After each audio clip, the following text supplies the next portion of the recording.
নমস্কার বন্ধুরা, কল্যাণী হাউস কিচেনে আপনাদের স্বাগত।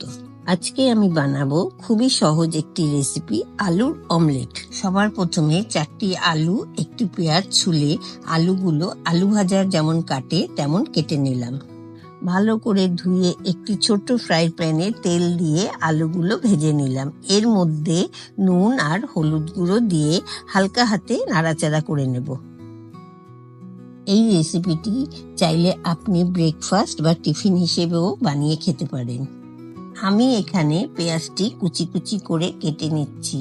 আলুর মধ্যে দিয়ে ভালো মতন ভেজে নেব।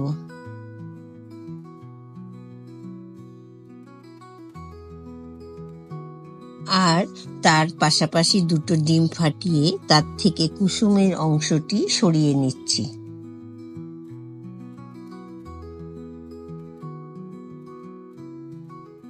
এবার আলুগুলো ভাজা হয়ে গেলে ডিমের সাদা অংশের মধ্যে ঢেলে তার মধ্যে অল্প লঙ্কা গুঁড়ো, হলুদ গুঁড়ো দিয়ে মিশিয়ে নেব।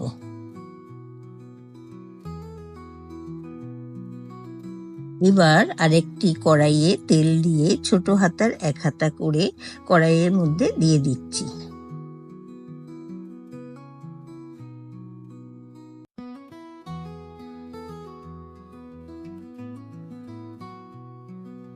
এক সাইড ভাজা হয়ে গেলে ওপর দিয়ে ডিমের কুসুমটি দিয়ে কিছুক্ষণ রেখে উল্টে দেব। এরকম ভাবে আরো একটি বানিয়ে নিচ্ছি। দুটো ভালো মতন ভাজা হয়ে গেলে একটি প্লেটে সার্ভ করে নিলেই রেডি আলুর অমলেট। ভিডিওটি ভালো লেগে থাকলে অবশ্যই লাইক, কমেন্ট আর শেয়ার করে দেবেন। আর আমার চ্যানেলটি সাবস্ক্রাইব করতে ভুলবেন না।